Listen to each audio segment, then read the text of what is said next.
લાગી નહીં પડ્યો ન સદગુરુ પાર દીઠા નહીં નિજ દોષ તો તરીએ કોણ ઉપાય અધમાધમ અધિકોપતિ સકળ જગતમાં નિશ્ચય આવ્યા વિના સાધન કરશે શું. આ સહી થોડો તો આપણે સવારે વિચાર્યો કે આપણને આપણો દોષ અત્યંત ખટકવો જોઈએ. અત્યંત અંદર જેમ કાંટો વાળો ખટકે તો દોષ નીકળે, અને અથવા એ દોષ મટાડવા માટે સદગુરુને અનુસરીએ તો સદગુરુને શરણે જઈએ. મૂળ સદગુરુને શરણે જવા માટે, કારણ કે આપણો દોષ કેમ મટે એ આપણને ખબર પડતી નથી, પણ સદગુરુ યથાર્થ જાણે છે કે આ દોષ કેમ મટે. તો એ માટે સદગુરુએ આપણને જે બોધ કર્યો એ આપણે લક્ષમાં કેમ લેતા નથી, કારણ કે આપણે આ ભાસતું નથી કે અધમા અધમ અધિકો પતિ અત્યંત દોષ બધા મારા કરતા સારા છે, અને હું જ સૌથી વધારે ભયંકર દોષનો ભંડાર છું એવું આપણને ભાષે તો આપણને દોષ કાઢવાનો ઉપાય ધ્યાનમાં લઈએ. એટલે નિત્યની બધી પાઠમાંથી થોડું વાંચું છું, પછી આગળ આપણે જોઈએ.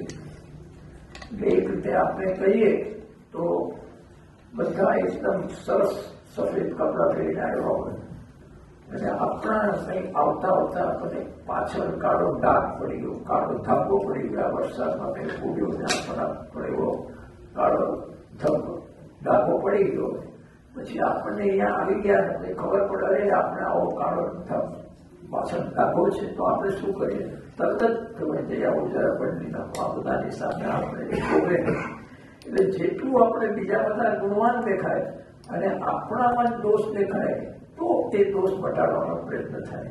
પણ આપણે જોઈએ તો બધા એ ધાબાવાળા છે, કાળા ડાઘાવાળા છે, તો આપણે વાંધો નહીં, પછી આપણે બેઠા નહીં, કઈ વાંધો નહીં એમ થાય છે. એટલે આપણને આપણા દોષ જે ખરેખર અનંત કાળે આવો મજભવ મળ્યો છે, અને આવા સદગુરુનો યોગ અજબ ગજબ યોગ બન્યો, અને છતાં પણ આપણે હજી એવા ને એવા જ રહીએ, ભલે આરાધના કરીએ છીએ, પણ આપણો દોષ મટાડવાનું થતું નથી, આપણને સંકિત થતું નથી. સંકિતને કારણરૂપ એવા દોષ પણ આપણામાં મટ્યા નથી. એ આપણને વિશ્વના ઉપર બધા બતાવ્યા છે. તો એ બધામાં આપણે નથી નથી નથી એવું આવ્યું, નહીં નહીં નહીં એવું આવે છે. એટલે એ શું કામ કરાયું છે આ બધું? કે જેથી આપણને પોતાના દોષનું ભાન થાય, અને આપણું ભાન થાય તો આપણે આવો મજભવ સફળ કરવો હોય તો મારે મારી મેળે નહીં થાય.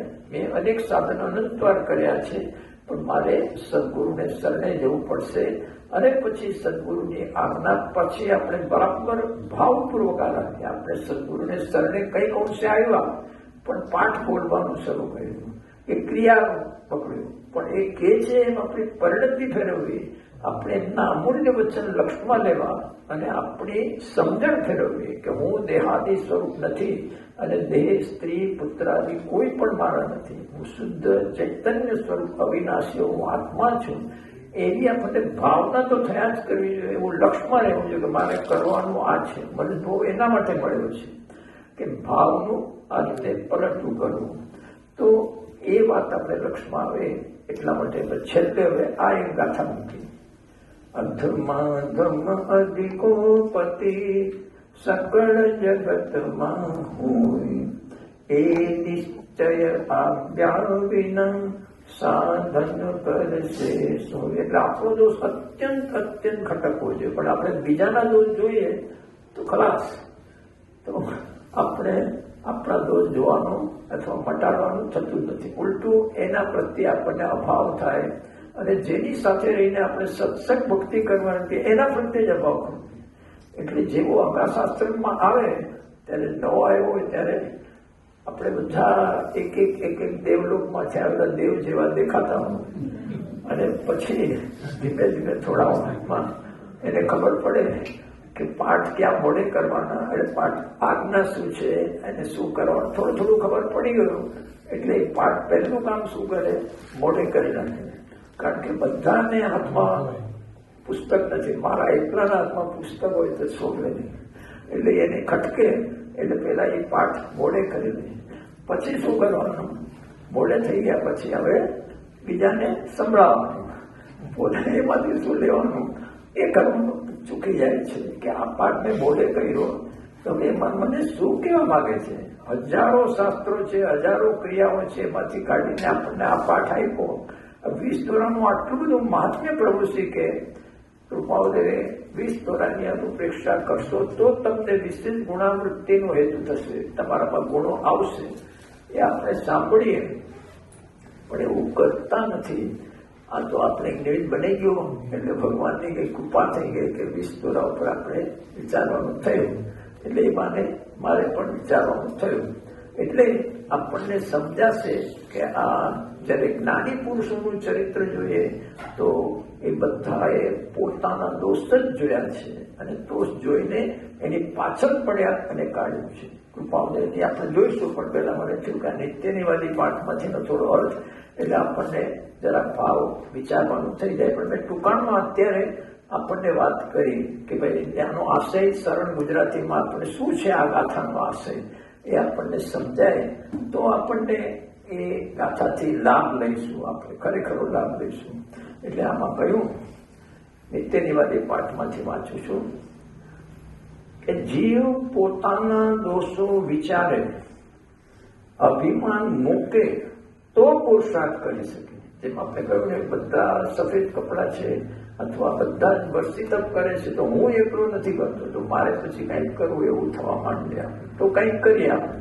પણ બધા આપણી જેમ જ હોય, બધા કોઈ વર્ષી તપ શું કાંઈ દેખાતું જ નથી, કાંઈ નહીં આપણે પણ કાંઈ કરવાની જરૂર નથી, એવું થઈ જાય. એટલે અહીંયા કહ્યું જીવ પોતાના દોષો વિચારે, કારણ કે માન કષા એટલું જોરદાર છે, અનંતા બધી માન કષા એટલું બધું જોરદાર છે કે આપણને આ પોતાના દોષનો વિચાર કરવાનો, એને એવો વિચાર કરવો જોઈએ કે આપણને અત્યંત ખટકે, એને કાઢવાનું મન થાય તો પછી પુરુષાર્થ કરી શકે. રાગ, દ્વેષ અને અજ્ઞાનને વશ સમયે સમયે અનંત કર્મ બાંધી રહ્યો છે. જગતમાં જે દોષો દેખાય છે તે બધાએ, જો આ બધી વાત આપણે ધ્યાનમાં લેવા જેવી છે, જગતમાં જે દોષો દેખાય છે ને બીજાના તે બધાએ મેં પરિભ્રમણ કરતા કર્યા છે અને હજુ નહીં ચેતાય તો અનંત પરિભ્રમણ કરવું પડશે.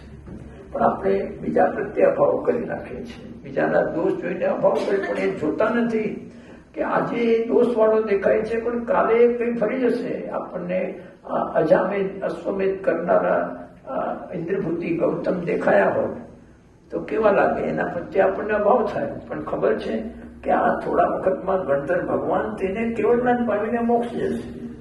ઓલો ભીલ જેવો દેખાતો હોય, આદિવાસી જેવો, આ કેવો દેખાય, આપણે અહીંયા કોઈ ભીલ દેખાય અને તો શ્રેણિક રાજા થઈ ગયો, તીર્થંકર થઈને મોક્ષ જશે. તો આપણે એ જોતા નથી કે આ ભીલ જેવામાંથી શ્રેણિક રાજા થઈ જાય, પણ આપણને એનો દોષ દેખીને પછી એના પ્રત્યે અભાવ કરે છે. પણ આપણે અભાવ કરે છે અને પોતાના દોષ કાઢવાનું બાજુ પર રહી જાય છે. અને ભીલ જેવાનું કામ થાય. એક સર્પ, ભયંકર સર્પ, ભયંકર ક્રોધી, ભયંકર હિંસા કરનારો અને ધર્મેન્દ્ર થઈ જાય તો આશ્ચર્ય થવું જોઈએ ને કે આવી રીતે આટલે થઈને આવી જાય છે તો આપણે કોના દોષ જોઈ શકીએ કે આવી રીતે આ બધા કોણ ક્યાંથી ક્યાં ફરી જવાના છે. તો આપણે આ બધા સાધર્મિક પ્રત્યેનો કેટલો બધો અહોભાવ આવવો જોઈએ કે આ ભીલ જેવો હોય એ આવો થઈ જાય છે. અને આવા આપણે ઘણા દ્રષ્ટાંતો, ચિલાતી પુત્ર હતો અને એ પ્રિયતમાનું મસ્તક કાપીને આવ્યો છે, લોહી લુહાણ વાળા હાથ છે અને એ મોક્ષે જવાનો છે. એ મોક્ષ મુનિ યોગ થઈ અને ક્યાંનો ક્યાં પહોંચી જશે. તો આમ આપણે જોઈશું તો આવા બધા કેટલાય દ્રષ્ટાંત કહેવાશે કે આપણે હમણાં જોઈ ગયા છે બધા એવા બધા. અને આ ભજભાઈ ગંગાદાસ સેવાની વાત કરી કે જે ભયંકર ક્રોધી અને કઈ એને લખતા વાંચતા આવડતું નથી, પણ ત્રીજે મોક્ષ થશે આપણને આશ્ચર્ય નથી લાગતું. મોક્ષ થશે એટલે કે એને બધા દોષ કાઢ્યા વગર મોક્ષ થઈ જશે, એને જ્ઞાન થશે ને એ સંપૂર્ણ રાગ, દ્વેષ, મોહનો ક્ષય કરીને મોક્ષે જશે. એમને નહીં જાય પણ એને સદગુરુ પ્રત્યે અહોભાવ આવી ગયો અને પોતાના દોષનો એવો ખટકો લાગ્યો કે એનું માન કસાય ત્યાં જ એટલું બળી ગયું, અનંતા બધી માન એટલા મટી ગયા કે એને સદગુરુનું મહાત્મ્ય આવતા સદગુરુનો બોધ એટલો બધો એને અંતરમાં પરિણમશે અને બીજા ભવે એને જ્ઞાન થઈ જશે, એટલે સમ્યક જ્ઞાન થશે, ત્રીજે ભવે મોક્ષ થશે. આટલું ઝડપી કામ થાય છે.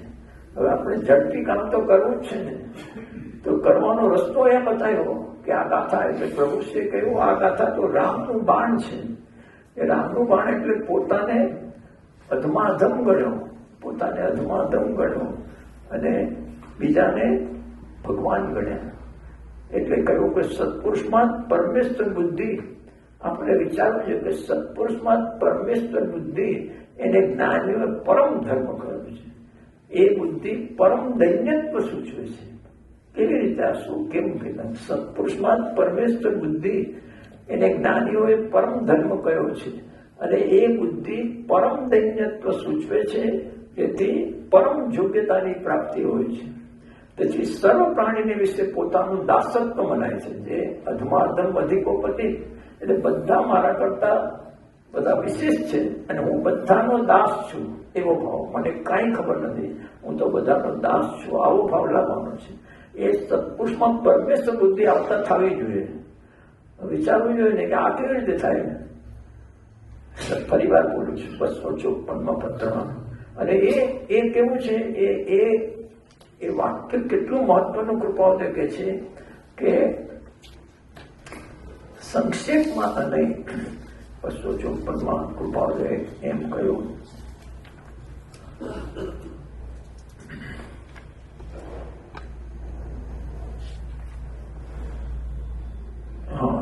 પત્રાંગ 254માં છેલ્લે કહ્યું છે અમે આમાં ઘણો ગૂઢ શાસ્ત્રાર્થ પણ પ્રતિપાદન કર્યો છે. અમે આમાં ઘણો ગૂઢ શાસ્ત્રાર્થ, જે શાસ્ત્રનો મર્મ એમાં પણ ઘણો ગૂઢ છે જે સમજાવવું મુશ્કેલ છે, એ અમે અહીંયા બતાવ્યો છે આ પત્રમાં.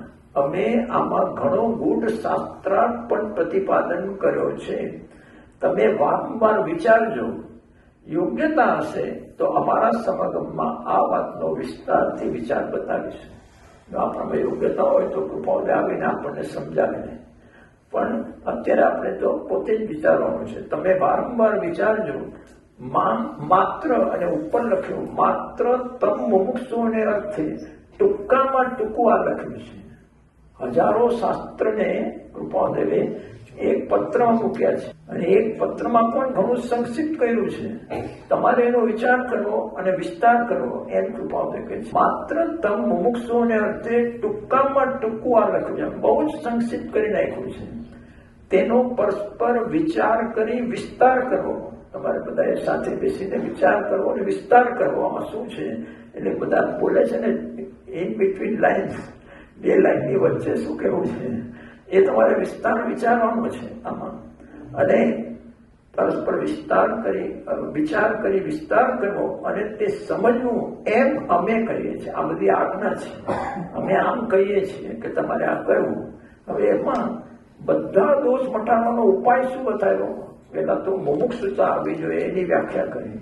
હવે જેને તીવ્ર મુમુક્ષુતા આવતા પહેલા મુમુક્ષુતા આવી છે, સ્વચ્છંદ રોકાયો છે, મુમુક્ષુતા આવી છે, છતાં એનામાં અમુક દોષો રહી જાય છે. આ લોકની અલ્પણ સુખેચ્છા, પરમ દૈન્યતાની ઓછાઈ અને પદાર્થનો અનિર્ણય. હું વધારે એમ કરતો નથી, પણ આપણો મૂળ વાતને વધારે પુષ્ટિ મળે એવી રીતે વાત કરી રહ્યું છું. એ જ આપણે કહી રહ્યા છીએ. એ પરમ દૈન્યતાની ઓછાઈ એને માટે જ કહ્યું કે આપણામાં પરમ દૈન્યતાની કમી, પરમ દૈન્યતાની ઓછાઈ એટલે શું? તો કે આપણે બધામાં પ્રભુ દેખાવા જોઈએ અને પોતે અધમાધમ દેખાવું, એની કમી છે આપણામાં. અને એ જો આવી અને સત્પુરુષ પ્રત્યે પરમ પ્રેમ આવ્યો તો બધા દોષ મટાડી અને આપણામાં યોગ્યતા આવી જાય છે. એમ આ પત્રમાં કેવું છે. એટલે આપણે અહીંયા કહ્યું કે આપણને મુમુક્ષુતા જેનામાં આવી છે, પણ તીવ્ર મુમુક્ષુતા હજી નથી આવી.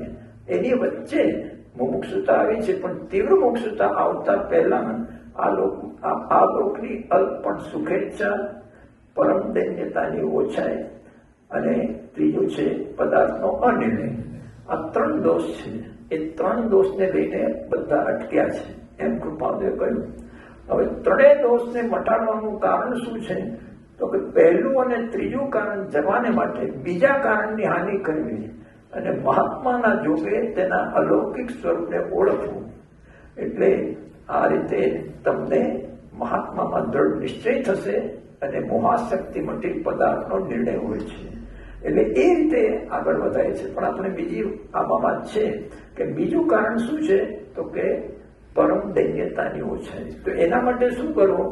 તો કે એના માટે સત્પુરુષમાં જ પરમેશ્વર બુદ્ધિ લાવો. હવે આપણે સવાલ એ આવ્યો, આ તો શું કામ બધું આવ્યું છે કે કેટલું ગહન વાક્યો છે આ બધા. સત્પુરુષમાં જ પરમેશ્વર બુદ્ધિ એને જ્ઞાનીઓએ પરમ ધર્મ કહ્યો છે. તો એ સત્પુરુષમાં પરમેશ્વર બુદ્ધિને પરમ ધર્મ કેમ કહ્યો? કેવી રીતે?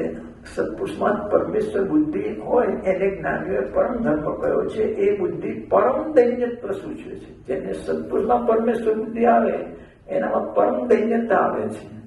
અને જેથી સર્વ પ્રાણી વિશે પોતાનું દાસત્વ મનાય છે. બધા વિશે પોતાનું દાસત્વ મનાય છે. જે કૃપાદેવમાં, પ્રભુશ્રીમાં કે બધા મહાપુરુષોમાં જોઈશું કે બધાને અમે સર્વ જીવના દાસ છીએ અને ધર્મ જીવના તો વિશેષ કરીને દાસ છે એવો ભાવ કેમ એમને આવે છે? કારણ કે એમનામાં જેથી સર્વ પ્રાણી વિશે પોતાનું દાસત્વ મનાય છે અને પરમ યોગ્યતાની પ્રાપ્તિ હોય. મોક્ષ માર્ગ ફટ દઈને કામ થાય એવું થાય છે. એ પરમ દૈન્યત્વ જ્યાં સુધી આવૃત રહ્યું છે ત્યાં સુધી જીવની યોગ્યતા પ્રતિબંધયુક્ત હોય છે ત્યાં સુધી. એટલે હવે આપણે સત્પુરુષમાં પરમેશ્વર બુદ્ધિ એટલે કેવી રીતે થાય? તો સત્પુરુષમાં, કારણ કે સત્પુરુષ છે એ શુદ્ધ આત્મ સ્વરૂપ થયા છે. એ શુદ્ધ આત્મ સ્વરૂપ થયા છે. આત્માનો અનુભવ કર્યો છે એમણે. અને જે કંઈ પણ પ્રવર્તન કરી રહ્યા છે એ ઉદયાધીન કરી રહ્યા છે. એમને હવે સંસારમાં બિલકુલ રુચિ રહી નથી. એ તો પોતે આ શુદ્ધ આત્મ સ્વરૂપ જ થયા છે. અને એ સત્પુરુષમાં જયારે આપણે આત્મા છે એમ ઓળખી શકવું સહેલું છે. આપણા બધામાં આત્મા જોવું મુશ્કેલ છે કારણ કે આપણી કસાઈ પરિણતિ છે. ત્યારે સત્પુરુષમાં એની વિતરાગ પરિણતિ આપણને ઝળકે છે વધારે. જેમ આપણા ચહેરા ઉપર ક્રોધ, માન, માયા, લોભ ઝળકે છે એમ સત્પુરુષના મુખ મુદ્રા ઉપર વિતરાગતા ઝળકે છે. ક્રોધ, માન, માયા, લોભ, હાસ્ય, રતિ, ભય, શોક, રાગ, દ્વેષ કઈ દેખાય નહીં. એટલે એ વિતરાગતા ઝળકે છે. તો ત્યાં આપણને પરમાત્મા એટલે કે આત્મા છે એ જોવું સહેલું છે. આ સત્પુરુષ દેહથી ભિન્ન એવો આત્મા છે. અને સત્પુરુષમાં જયારે આત્મા જોવાય ત્યારે એ આત્મા કેવો છે? તો કે ભગવાનનો જેવો આત્મા છે એવો જ આત્મા એમને અનુભવ્યો છે. ફક્ત આ શરીર છે પણ એ પૂર્વ કર્મ અનુસાર છે. બાકી એટલે સત્પુરુષમાં જ આપણને આત્મા જોવાનું બને. હવે સત્પુરુષમાં જયારે આત્મા દેખાય ત્યારે શું થાય? મરુદેવ માતાએ આ કહ્યું. એને ભગવાન ઋષભદેવમાં એમને પહેલા તો હતું કે મારો પુત્ર છે એટલે હું પહોંચીશ એટલે મને નમસ્કાર કરશે ને શું કરશે. પણ આ ઋષભ તો જોતોય નથી. એ તો અદભુત સમોસા ને કરોડો દેવો એમની ભક્તિ કરે છે અને સાથે ચામર વિદ્ય વગેરે જોઈને તો આશ્ચર્ય લાગ્યું કે આવું કેમ થયું? આ તો મારી સામે જોતું આના માટે રડી ધિક્કાર છે આને. પણ પછી એમને બરાબર જોતા ખ્યાલ આવ્યો કે આ તો ક્યાંય બીજે તો આમાં કઈ ધ્યાન આપતા જ નથી. ક્યાં છે એનું ધ્યાન? હવે એમના કર્મ મોડા હતા એટલે એમને તરત જ સમજાયું કે આ તો સ્વરૂપમાં લઈ છે. આ સજાત્મ સ્વરૂપ થયા છે. અને એમનું સ્વરૂપ ઓળખાયું એટલે પોતાનું સ્વરૂપ ઓળખાયું. હું પણ એમના જેવો આત્મા છું. તો કોનો પુત્ર ને કોની માતા? હું દેહાદી સ્વરૂપ નથી અને દેહ, સ્ત્રી, પુત્રાદી કોઈ પણ મારા નથી. આત્મા કોઈનો પુત્ર નથી. આત્મા કોઈની માતા નથી. બધામાં એમને આત્મા દેખાયો. એટલે પછી મરુદેવ માતાને પોતે આત્મા છે એનું ભાન થયું ને પછી આત્મા રૂપ જ થઈ ગયા. એક્ઝેક્ટલી એવો આત્માનો અનુભવ કર્યો અને પછી ત્યાં જ કેવળજ્ઞાન પામીને મોક્ષ થઈ ગયા. આવી સ્ફૂર્ત થયું એમને. એટલે આપણને જો કૃપાદેવમાં સજાત્મ સ્વરૂપ દેખાય તો પછી આપણને પોતે પણ આત્મા છે ને બધામાં એવો આત્મા દેખાય. બધામાં પ્રભુ જેવો આત્મા છે. બાકી બીજું બધું ઉપરનું છે તો કર્મની પ્રકૃતિ છે. પણ જીવ બધા રૂડા છે, કર્મ કુડા છે. તો બધામાં એવો પ્રભુ જેવો આત્મા દેખાય એટલે આપણને જો એમાં આત્મા દેખાય તો હું એનો દાસ છું એમ થાય. એટલે આપણને બધામાં પ્રભુ જેવો આત્મા દેખાવો જોઈએ કે બધા જે પ્રવર્તન છે બધાનું એ પૂર્વ કર્મ અનુસાર છે. પણ બધા એટલે નિશ્ચય નહીં જોઈએ તો શું છે, બધા સર્વજીવ છે સિદ્ધ સમ. એટલે આપણને એવો સિદ્ધ સમાન આત્મા બધામાં દેખાવો જોઈએ. બધામાં આપણે જોવું શું જોઈએ તો કે આ જોવું જોઈએ કે બધાના ગુણ જોવા જોઈએ કે એનો આત્મા કેવો છે, એ આત્મા જોવાનો છે. અને હું કેવો છું તો મારે વ્યવહાર નથી જોવું જોઈએ, પર્યાયથી મારામાં દોષ છે તો આપણે પોતાનો દોષ જોઈને પોતામાં અત્યંત હીનપણું આવે અને બધા પ્રભુ જેવા આત્મા દેખાય તો આપણામાં અનંત દોષ છે એવું દેખાય કે હું પૂર્વે એવા કર્મ કરીને આવ્યો છું. તો કોઈ આપણી અત્યારે નિંદા કરે, કોઈ આપણા પ્રત્યે અભાવ કરે, આપણા શરીરમાં ભયંકર રોગ આવી જાય તો કે ભાઈ હું એને જ લાયક છું, મેં એવા કર્મ કરેલા છે. ત્યાં આ ગાથા આપણા મનમાં આવશે કે હું અધમાં અધમ અધિકોપતિ, મેં એવા કર્મ કરીને આવ્યો છું. અને બધામાં એવો પ્રભુ જેવો આત્મા દેખાય. હું બરાબર બોલ્યો? આમાં કોઈને પૂછી દો. હવે પૂછી દો કે આમાં વાત. એટલે પ્રભુશ્રી આમ કહ્યું, પ્રભુશ્રી આપે છે આ અધમાં અધમ અધિક 184-85 પૃષ્ઠ ઉપરથી વાંચું છું ઉપદેશામૃતમાંથી. અધમાં અધમ અધિકોપતિ સકળ જગતમાં હોય એ નિશ્ચય આવ્યા વિના સાધન કરશે શું? સાધન થયા કરશે ઉપરથી, પણ દોષ મટાડવાનું નહીં થાય. દોષ અંદરથી મટીને આપણને ભગવાન જેવું આત્મા છું આ ભાવ સ્પર્શાય અને આપણે પછી આપણી પરિણતિમાં સમતા, શાંતિ, ક્ષમા વગેરે આવશે. ક્યારે? કે જયારે હું આત્મા છું એનું ભાન થશે ત્યારે અહીંયા આગળ પ્રભુ શીખે છે કે જો આવા ધીંગ ધણી કર્યા હોય આપણે પરમ કૃપાદેવ જેવા ધણી, તો એમણે જેવો આત્મા જાણ્યો છે તો એને આપણે સચ્ચા ધણી કર્યા. કહ્યું કે એમણે જેવો આત્મા જાણ્યો છે એવું હું આત્મા છું. એવું ભલે આપણે આત્મા જાણ્યો નથી પણ પ્રભુએ કહ્યું છે તો અમારા જેવો જ આત્મા છે, તો આપણે પકડાવે. અને બાકી આપણે આવી રીતે સત્પુરુષમાં પરમેશ્વર બુદ્ધિ એને જ્ઞાનીઓએ પરમ ધર્મ કર્યો છે. એટલે મૂળ ધર્મ આટલો જ છે કે મિથ્યા દર્શન મટાડી સમ્યક દર્શન કરવું.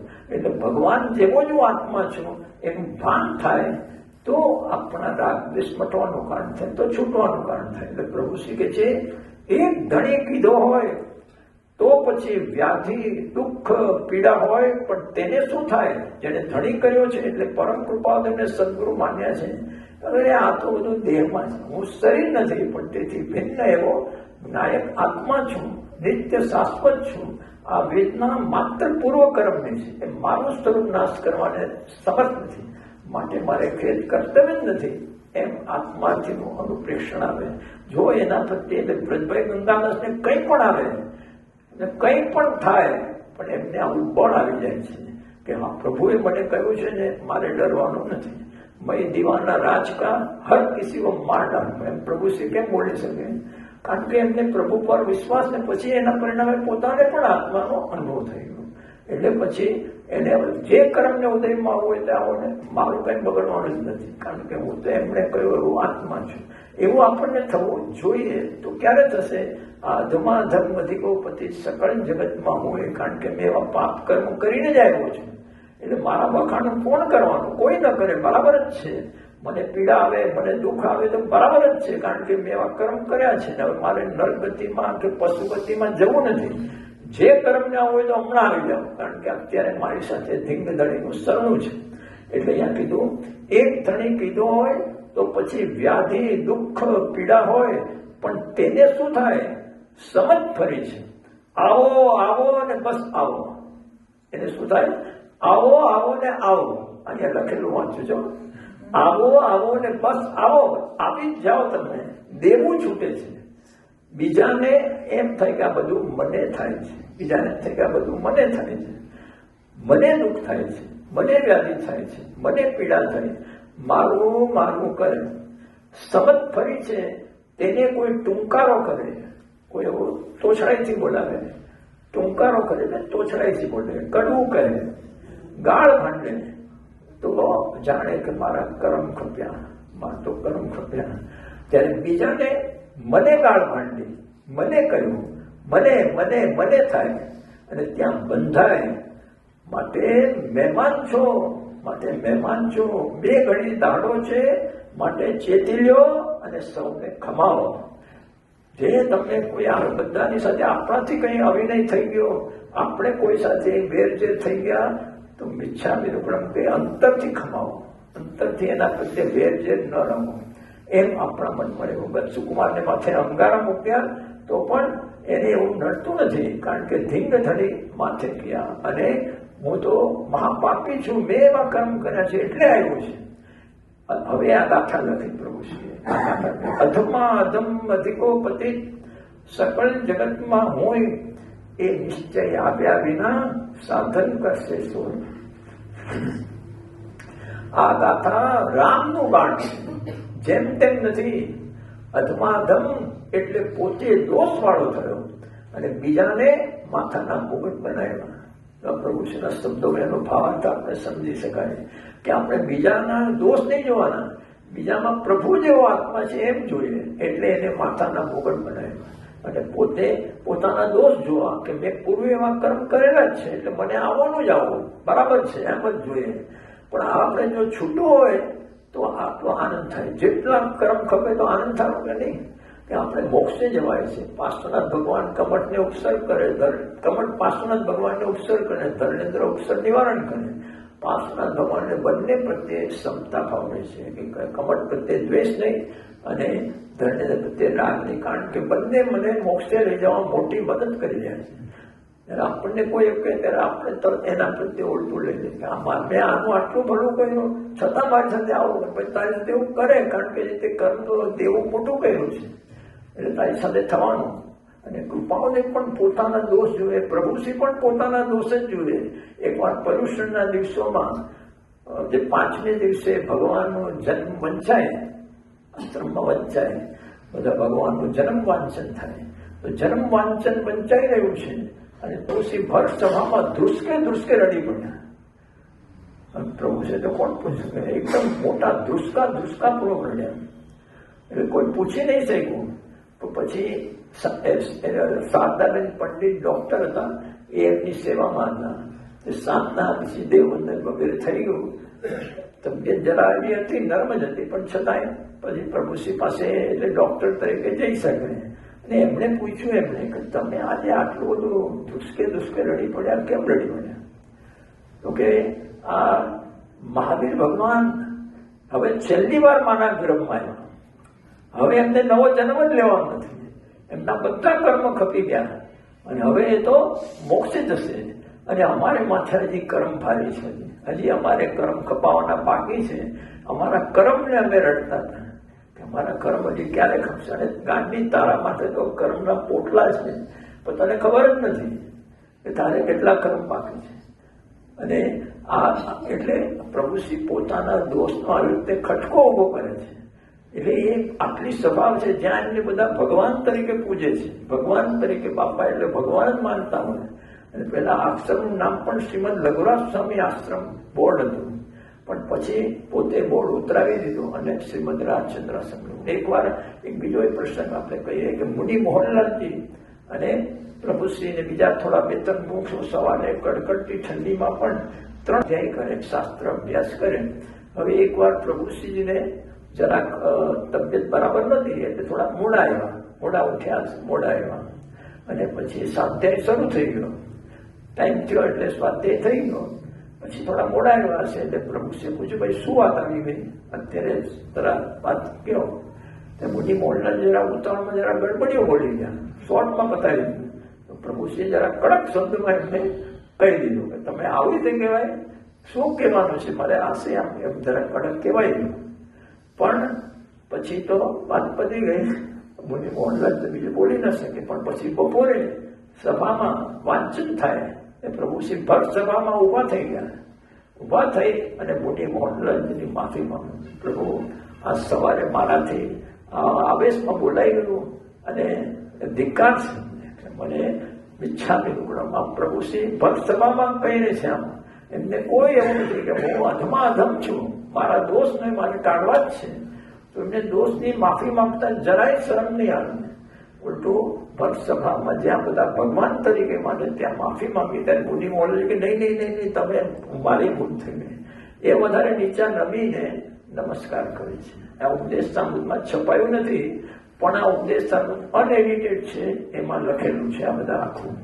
અને એમાં લખેલું છે એ પૂજ્ય બ્રહ્મચારી ત્યાં નોટ કરે છે કે બે મુનિઓનો એકબીજા પ્રત્યે કેવો મૈત્રી ભાવ હોય, કોઈ સાધવી પ્રત્યે કેવો મૈત્રી ભાવ હોય, એનો પ્રસંગ અમને સાક્ષાત આ જોવા મળ્યો કે બે મુનિઓ હોય તો બે મુનિને કેવો મૈત્રી ભાવ હોય, એકબીજા વચ્ચે પોતાની ભૂલ થઈ ગઈ તો આપણે કેવી રીતે માફી માંગી લેવી જોઈએ, એવી રીતે આપણને આવો સાધર્મિક પ્રત્યે આવો અહોભાવ હોવો જોઈએ, આપણે એકબીજા પ્રત્યે. એટલે આ સેજ વાત કરી કે પ્રભુશ્રીને આવું, ને બીજો એવી રીતે આપણે જોઈશું કે આપણે મુમુક્ષુ પ્રત્યે કેવો અહોભાવ હોવો જોઈએ. પાછો હું મિસ થઈ જઈશ. બુદ્ધામંત્રણમાં પૂજ્ય બ્રહ્મચારીએ પણ કહ્યું કે મુમુક્ષુ પ્રત્યે બે જગ્યાએ વાત છે.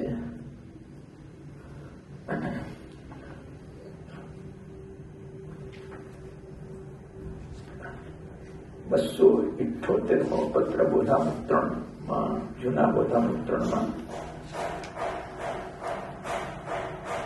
કે એક મોક્ષને મોક્ષ પ્રત્યે કેવો અહોભાવ હોય કે પોતાનું અધમાતમ પણ હોય અને આ બધાને માથાના મુગટ કાઢતા હોય. જેમ અહીંયા પ્રભુશ્રીએ કહ્યું ને કે અધમાધમ એટલે એનો સીધો અર્થ શું, તો કે પોતે દોષ વાળો થયો અને બીજાને માથાના મુગટ બનાવ્યો.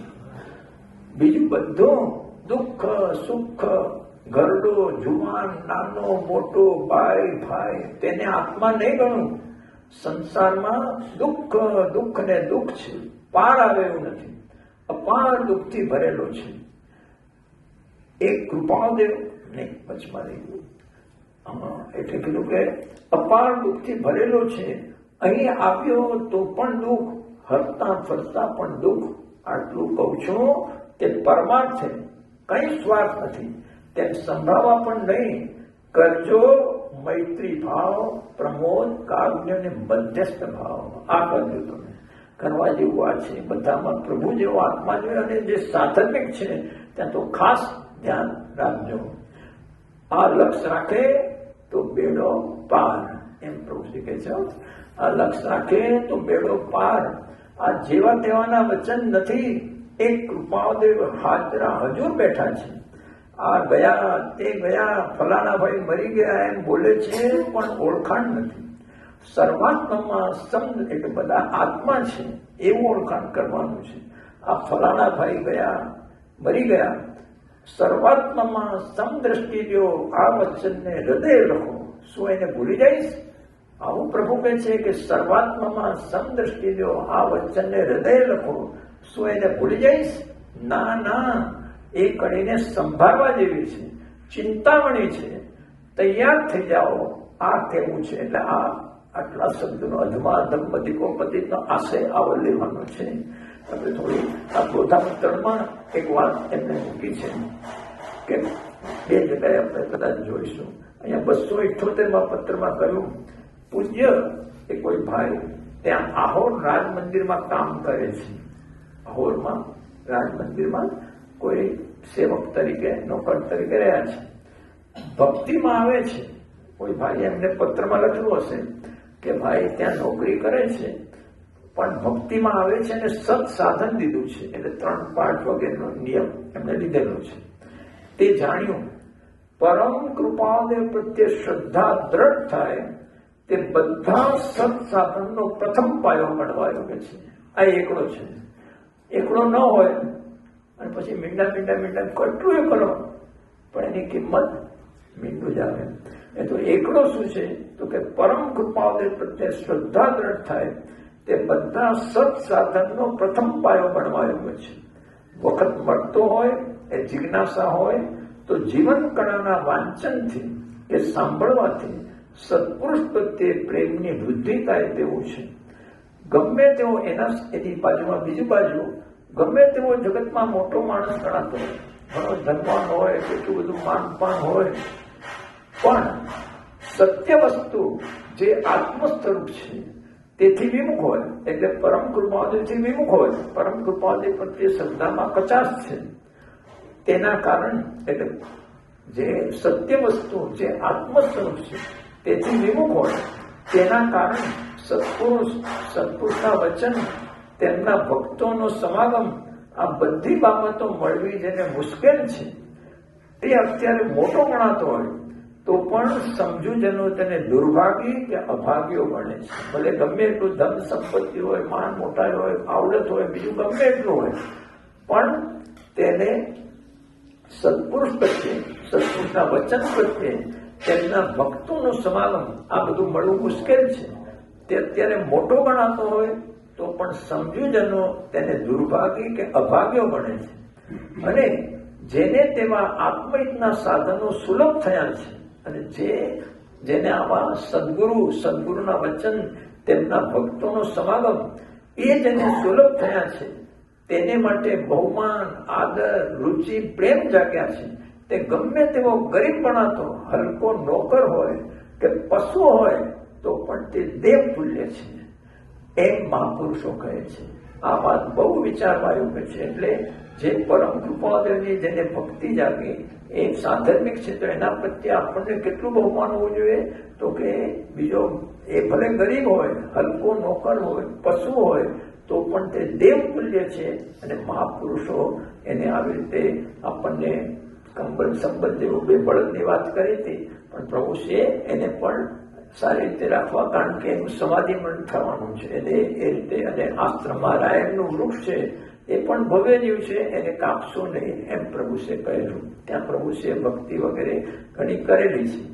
અને એક આસ્થા ગામમાં એક કૂતરો હતો, તો મેં પણ જોયું, જેમ આપણે અહીંયા શિબિર થાય ત્યાં આસ્થામાં શિબિર થતી, ત્યારે હજી પણ થાય છે, ત્યારે ત્યાં આગળ એક કૂતરો આવીને બરાબર પાછળ બેસી જાય. હંમેશા અમે બધા બેઠા હોય ને, કડકડતી ઠંડી હોય સવારની, ત્યારે જ આ મોટે ભાઈ કાર્તિક પૂનમ પછી જ આ શિબિર થતી, અને ત્યાં આગળ બરાબર પાછળ દરવાજા પાસે બેઠો હોય, અને ત્યાં આગળ કંતાન પાથરેલું હોય એના ઉપર બેસી જાય. અને સવારની 4 વાગે 5 વાગે ભક્તિ શરૂ થાય તો બરાબર 7 વાગે કોઈ પણ ચૂંચા અવાજ કરે નહીં, બરાબર બેઠો હોય. અને બપોરે પછી સ્વામી વાત્સલ્ય થાય ત્યારે કોઈને નડે નહીં, અને ભોલા દાદા એમને કઈ બાજુ પ્રસાદ આપી દે એટલે પછી એ બાજુ જમીને જતો રહે. એને જરા પણ એવું કોઈ નડે નહીં. તો આવું 8 દિવસ સુધી, એક સરખો 8 દિવસ સુધી એ કૂતરો આવીને બેસે. તો એને કેમ એવા સંસ્કાર? એ સંસ્કાર એને એવા પૂર્વના સંસ્કારથી, તો એ બધાને અહીંયા કરો એવા વાત કહેવાય. એ પશુ હોય તો પણ તે દેવ તુલ્ય છે, મહાપુરુષો કહે છે. આ વાત બહુ વિચારવા યોગ્ય છે. એટલે આપણે અધમાધમ અધિકોપતિ સકળ જગતમાં હોય એ નિશ્ચય આવ્યા વિના સાધન કરશે શું? તો એક અહીંયા પણ વાત છે. એટલે દ્રષ્ટા થોડી વાત કરી દીધી. સાધનિક સાથે પણ સવારે થોડી વાત કરી. 138માં પત્રમાં પણ પૂજ્ય બ્રહ્મચારીજી કે છે,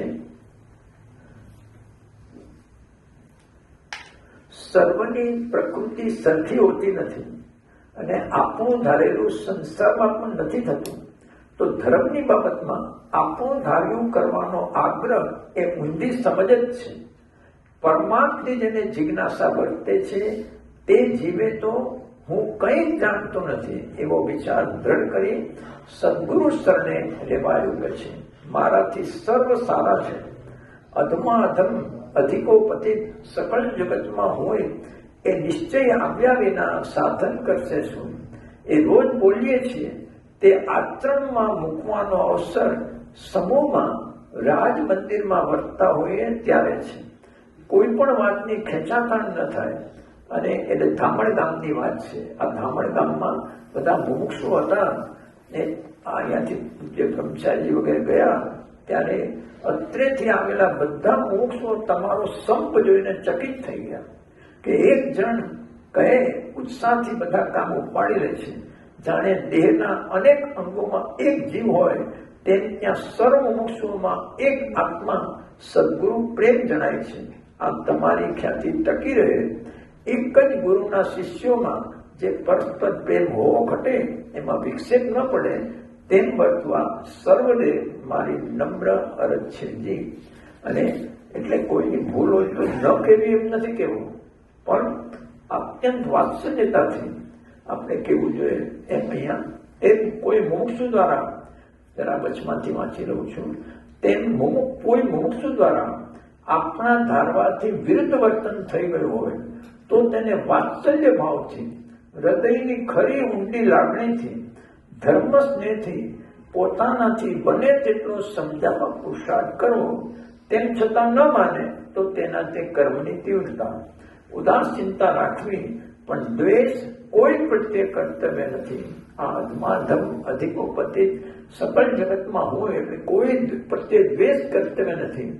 તેમજ હવે કોઈને એમ થાય કે મારા આવાથી મારેથી કઈ ધર્મ થતો નથી, મારા આચરણથી ઉલટા ભોગવાય બધા, માટે રાજ મંદિરમાં જવામાં લાભ નથી, તો આવા ભાવ ઉપરથી જોનારાને કંઈ ઠીક લાગે, પણ તે પોતાને અને પદને બંનેને નુકસાનકારક છે વગેરે થોડી વાત કરીને આગળ એક વાત લઈ લો બસ.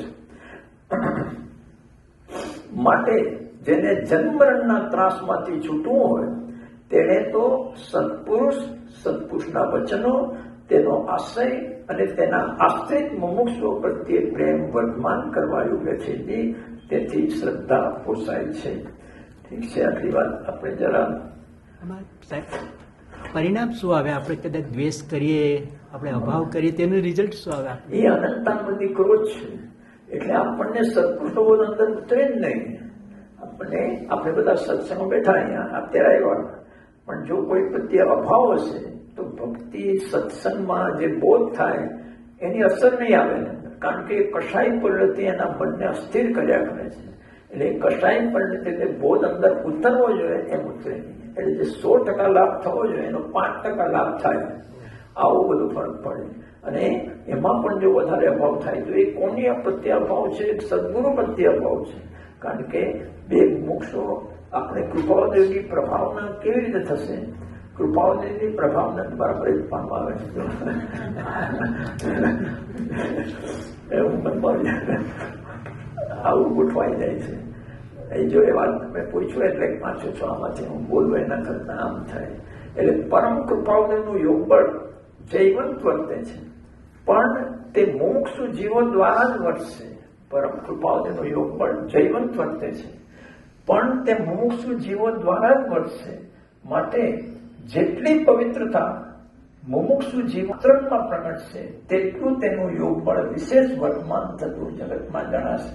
આપણા બધા વચ્ચે એકબીજા વચ્ચે કેવો ભાવ છે એની બદલે જો આપણે પોતે ધન સંપત્તિ કે માન મોટાઈની લાલચમાં હોઈએ અને આપણે એકબીજા પ્રત્યે ભેદભાવ જેવું થતું હોય તો શું થાય? આપણું વર્તન જોઈ, આપણા પુસ્તકને જોઈને બીજાને પણ થાય કે અહીંયા આ જ છે, આ કૃપાદેવના માર્ગમાં પણ આ જ છે. તો કૃપાદેવના માર્ગમાં આવતો હોય ને એની પ્રભાવના આપણે અટકાવીએ છીએ અને પોતે આ અંદરમાં એને પોતાની કશાય પરિણતિ થાય છે એટલે પોતાને બોધ અંદર ઉતરતો અટકે છે.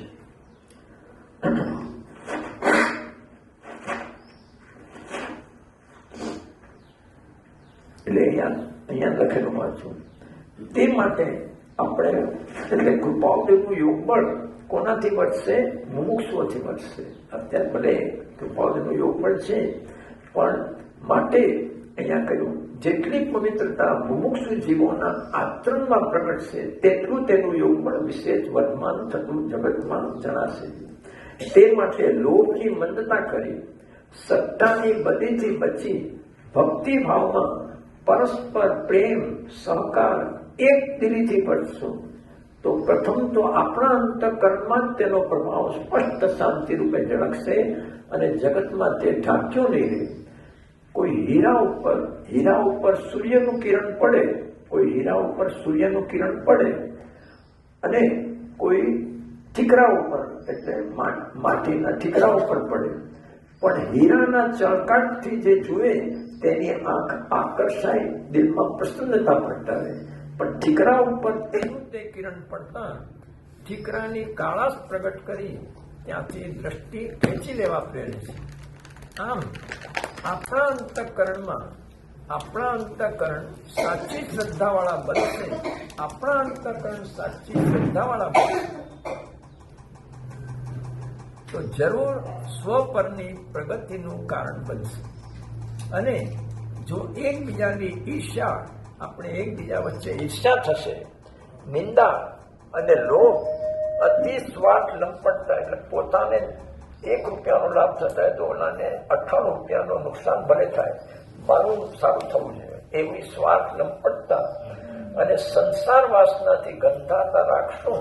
એટલે આપણે એકબીજા મુમુક્ષુઓને કોઈની વિશેષતા થાય, કોઈનામાં ગુણો વિશેષ દેખાય તો આપણે એની ઈર્ષ્યા થાય અને એની નિંદા કરીએ અને પોતાના સંસારી લાભ માટે અતિ સ્વાર્થ, લંપટતા અને સંસાર વાસનાથી ગંધાતા રાખશું, ત્યાં સત્પુરુષનો બોધ પરિણામ પામવો દુર્લભ થઈ પડશે. ત્યાં આગળ સત્પુરુષનો બોધ પરિણામ પામવો દુર્લભ થઈ પડશે, કારણ કે અનંતાનુની કષાય તીવ્ર બની જાય છે. અને બીજા, અને સાથે શું થશે, બીજા એટલે જે નવા કોઈ એમાં હોય, બીજા આપણા ધર્મની નિંદા કરશે અને સ્વ પરને અહિતનું કારણ આપણું વર્તન બનશે. માટે પ્રભાવના કર્મી હોય તેણે પોતાના દોષો દેખી પરમ કૃપાળુની સમક્ષ જો એને શું કરવું જોઈએ, એને પોતાના દોષોને દેખી પરમ કૃપાળુની સમક્ષ એ પોતાના દોષોની નિંદા કરી હૃદયથી દૂર કરવા વારંવાર લક્ષ રાખવાની જરૂર છે. આ ભલા તો જગ ભલા.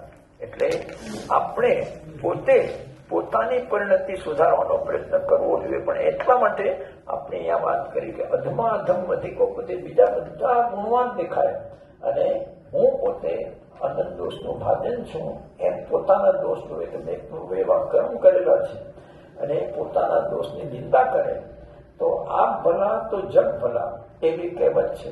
તો પોતે ભલા થવા પ્રયત્ન આજથી આગળ વળ્યું છે. એટલે કોઈ ભોગવું કરે, કોઈ આપણે તો પણ એનું આપણાથી થાય તેટલું ભલું કરવું. આપણાથી થાય એટલે કંઈ કોઈની ખુશામત કરવાની નથી, પણ આપણાથી થઈ શકે અને જવાબદારીપૂર્વક થાય તો આપણે બધાનું ભલું થાય એવું કરો. તેમાં મૈત્રી, જો અહીં આપણે જ વાત કરીએ, તે મૈત્રી, પ્રમોદ, કારુણ્ય અને માધ્યસ્થ ભાવના રોજ ભાવવી અને સાંજે તેનું જ પ્રતિક્રમણ કરવું કે મેં આજે કોઈ સાથે વેરભાવ થયો છે, કોઈના ગુણ જોવાની બદલે દોષ જોયા છે, કોઈની કરુણામાં મેં હાનિ કરી છે, અથવા કોઈ ધર્મનો દ્વેષી હોય એના પ્રત્યે મેં અભાવ કર્યો છે, તો આવું તો મૈત્રી, પ્રમોદ, કારુણ્ય અને માધ્યસ્થ ભાવના રોજ ભાવવી અને સાંજે તેનું જ પ્રતિક્રમણ કરવું. એ 4માં ભંગ કોઈ પ્રકારે થયો છે કે નહીં, થયો હોય તો તેનો પશ્ચાતાપ કરી ફરી ન થવા દેવાની કાળજી વિશેષ રાખવાનો નિશ્ચય કરવો ઘટે છે. આપણે પશ્ચાતાપ કરી જે દોષ થઈ ગયા, મૈત્રી, પ્રમોદ, કારુણ્ય, માધ્યસ્થ ભાવમાં દોષને આનું ખાસ પ્રતિક્રમણ કરો. કારણ કે આ આપણને જે ભક્તિ, સત્સંગ કે સમાધિ મનની આરાધના કરવી છે એમાં સાધર્મિક પ્રત્યે અભાવ કરાવશે. અને સાધર્મિક પ્રત્યે અભાવ કરાવશે તો આપણને બોધ અંદર ઉતર અને આપણું મરણ પણ બગડી જશે. એટલે અહીંયા ખાસ પ્રતિક્રમણ કરી લેવું કે કોઈ સાથે આપણા મુમુક્ષુઓ કે બે સાથે રહીને આરાધના કરવાના, એમાં કોઈ પ્રત્યે અભાવ થયો હોય મારે તો મારે ખાસ એમાં પોતાના દોષનો પશ્ચાતાપ કરી અને સામેવાળાને ખમાવી લેવો કે ભાઈ તમે નારાજ નહીં કરતા, મારે આવેશમાં બોલાઈ ગયું, પણ હવે તમે વાતને ભૂલી જજો અને એવી રીતે વાળવું જોઈએ. હવે અહીંયા પછી વધારે આપણે કરતા નથી. થયો હોય તો તેનો પશ્ચાતાપ કરી ફરી ન થવા દેવાની કાળજી વિશેષ રાખવાનો નિશ્ચય કરવો ઘટે છે. એટલે આટલી વાત આપણે લઈ લીધી. હવે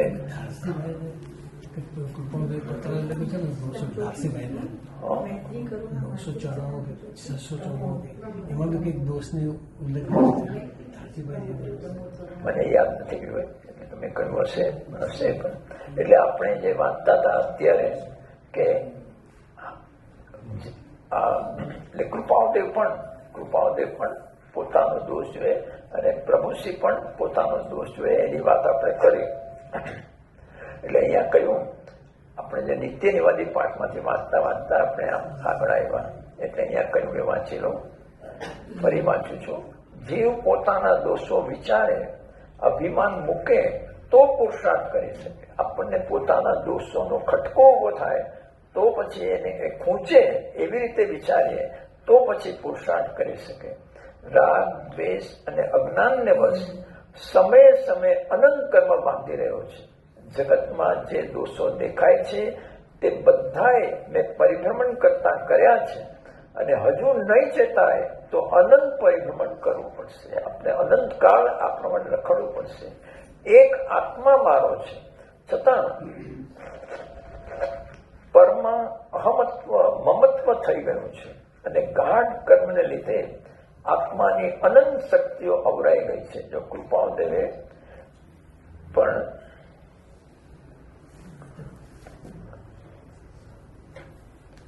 કૃપાદેવ એક તો 341માં પત્રમાં કહે છે, આ શા માટે વાંચીએ છીએ? કૃપાદેવ પોતાનો જ દોષ જુએ છે, બીજાનો દોષ જોતા નથી. અને કેવી રીતે કીધું? કૃપાદેવ 341માં એટલે આ વાત કરી, અમને તો ગમે તેમ હો, અમને પત્રાંક 341, અમને તો ગમે તેમ હો તો પણ સમાધિ જ રાખ્યા કરવાની દ્રઢતા રહે છે. પોતાને જે કાંઈ આપત્તિ, વિટંબના, મૂંઝવણ કે એવું કાંઈ આવી પડે તેને માટે કોઈ પ્રત્યે દોષનું આરોપણ કરવાની ઈચ્છા થતી નથી. અમને કોઈ પણ એવી આપત્તિનું કારણ બને, કઈ વિટંબનાનું એટલે કંઈ પણ મુશ્કેલીનું કારણ બને, અથવા કઈ મૂંઝવણનું કારણ બને, એવું કાંઈ આવી પડે તેને માટે કોઈ પ્રત્યે દોષનું આરોપણ કરવાની ઈચ્છા થતી નથી કે ભાઈ આને મારું આમ કર્યું કે આને આમ કર્યું કે મને. મેં તો કાંઈ કૃપાઓને તો કેટલા જાગૃત છે, કેવા જાગૃત છે. કૃપાઓને 402માં પત્રમાં કહ્યું,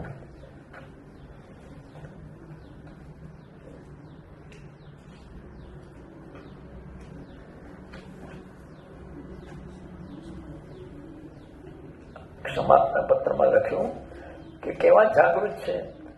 કોઈ પણ જીવ પ્રત્યે કોઈ પણ પ્રકારે, કોઈ પણ જીવ પ્રત્યે કોઈ પણ પ્રકારે, કોઈ પણ કાળને વિશે અત્યંત અલ્પ પણ દોષ કરવો યોગ્ય નથી.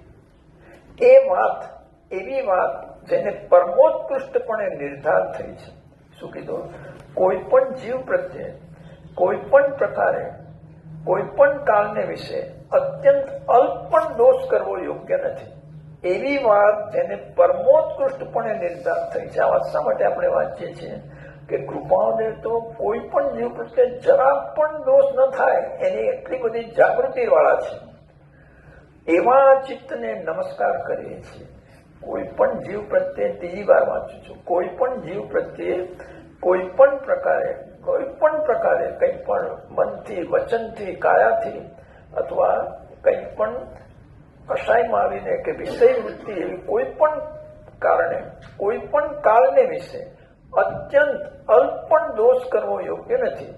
એવી વાત જેને પરમોત્કૃષ્ટપણે નિર્ધાર થઈ છે એવા ચિત્તને નમસ્કાર કરે છે. હવે આવું ચિત્ત છે એટલે કોઈનું તે બગાડતા હોય જ નહીં, તેમ છતાં કોઈ એમના પ્રત્યે દોષનું આરોપણ કરે તો કેવું રાખવું જોઈએ? તો કૃપાઓને તો એમને આવા અત્યંત જાગૃત, આપણને થાય કે હું તો એનું કઈ બગાડવા ઈચ્છતો જ નથી, પણ આપણા મનમાં હજી તો બધું ગોઠાળા બધા ઘણા છે. મનમાં તો માન મોટાઈ બધું ઘણું છે. પણ આવા હોવા છતાં એમને માટે, એમને કંઈ પણ આપત્તિ આવી જાય, પોતાને જે કંઈ આપત્તિ, વિટંબના, મૂંઝવણ કે એવું કંઈ આવી પડે, કોઈના અયોગ્ય વર્તન કે મન વચન કાંઈની પ્રવૃત્તિથી, તો તેને માટે કોઈ પ્રત્યે દોષનું આરોપણ કરવાની ઈચ્છા થતી નથી. અમારે કોઈના પણ દોષ જોતા નથી.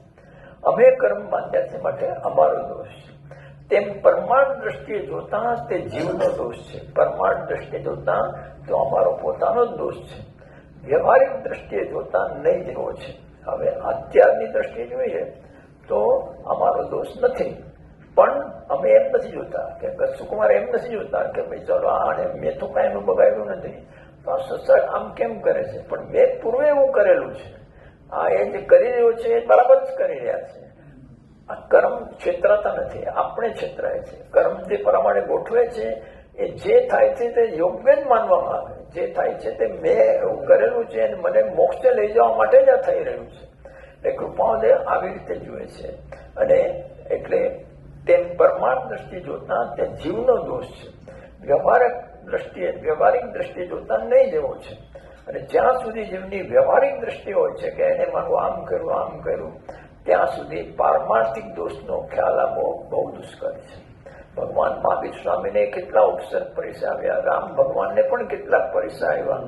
તો શ્રી કૃષ્ણ મહાત્માને પાણી કરતા દેહ ત્યાગ થાય એવી પરિસ્થિતિ આવી ગઈ. આખું દ્વારિકાનો દાહ થઈ ગયો અને પોતાની નજર સામે બધા બળીને ખાડ અને મા બાપને પણ બચાવી ન શક્યા અને ખુલ્લા પગે કાકરા વાગે અને રથમાં ફરનારા અત્યંત કોમળ શરીર છતાં પણ એમને ચાલતા જવું પડ્યું. ભયંકર ભૂખ લાગી, કંઈ ખાવાનું નથી, કોઈ આખી દ્વારિકા ખતમ થઈ.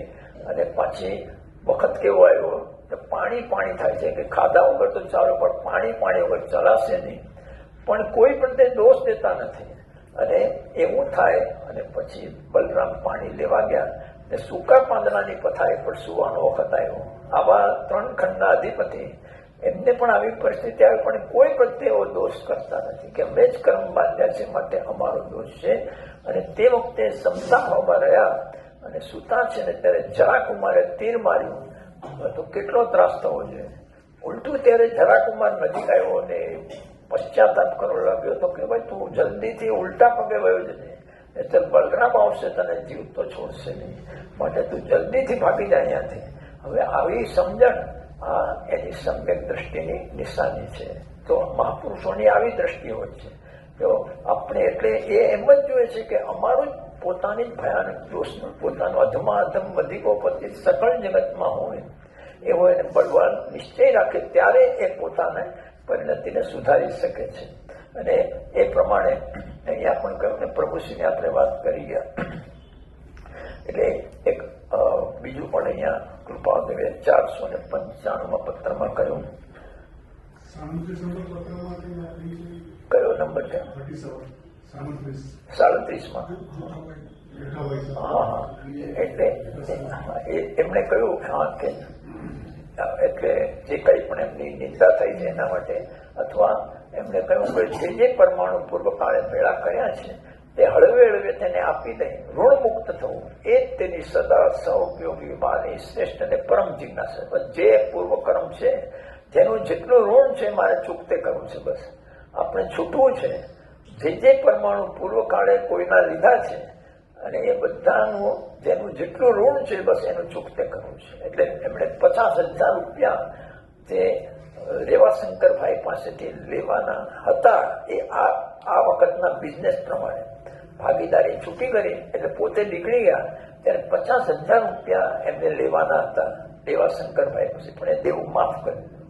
એ જમાનામાં 50,000 રૂપિયાનું દેવું જતું કર્યું કે ભાઈ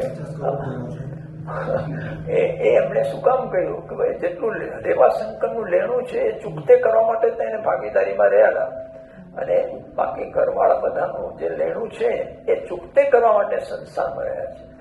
જે પરમાણુ પૂર્વકાળે ભેળા કર્યા છે તે હળવે તેને આપીને ઋણમુક્ત થવું, એનું દેવો ચૂકતે કરવું, ઋણમુક્ત થવું એ જ તેની સદા સૌપયોગી વાલી શ્રેષ્ઠ અને પરમ જિજ્ઞાસા. અત્યારે હું આ 495 પત્રમાં એક જરા વાત જોઈ લઉં કે કૃપાદેવ પોતાના દોષનો કેવો ખટકો કરે છે ને કે આવી રીતે બધા મોક્ષોએ પણ ધ્યાનમાં રાખવું જોઈએ.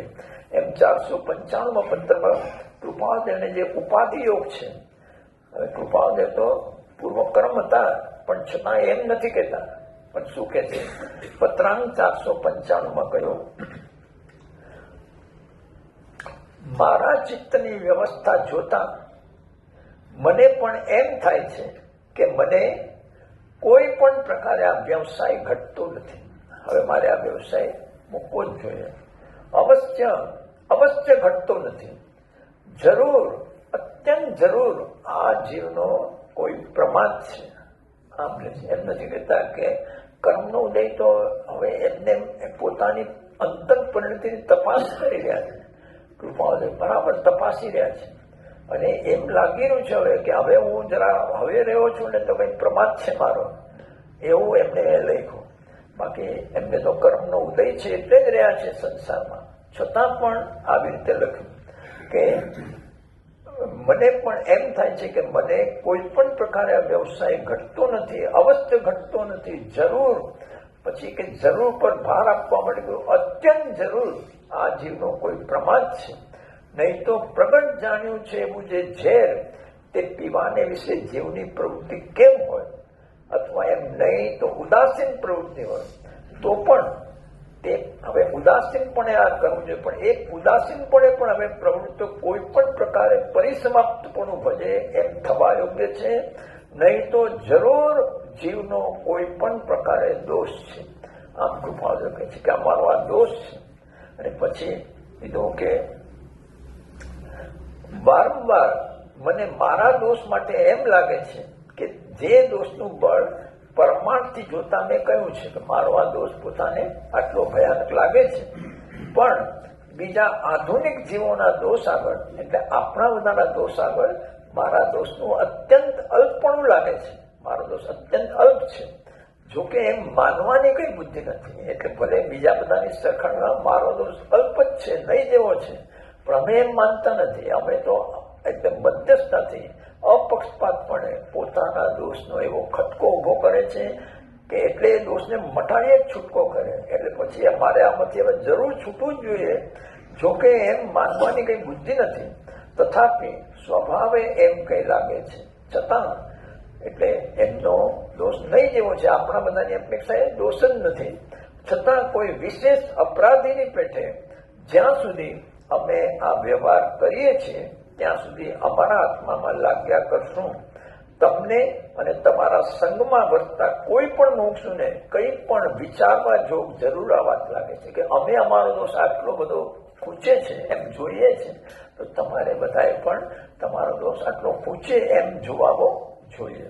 એટલે આ રીતે જરા વાત કરીને અને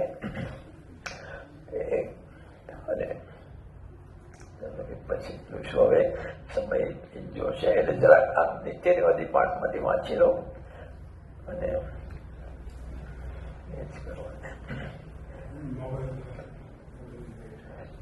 એક આત્મા મારો છે. આપણે જે નિત્યનિવાદી પાઠમાંથી વાંચતા હતા, આપણે આ સમજણ કરવાની છે. છતાં પરમાં અહમત્વ મમત્વ થઈ ગયું છે અને ગાઢ કર્મને લીધે, આપણા પૂર્વના ગાઢ કર્મને લીધે આત્માની અનંત શક્તિઓ અવરાઈ ગઈ છે. મારે દોષે મને બંધન છે તે સર્વ કઈ નહીં. 2 મિનિટ તમે વાંધો નહીં આવે, વાંધો નહીં આવે પ્રભુ.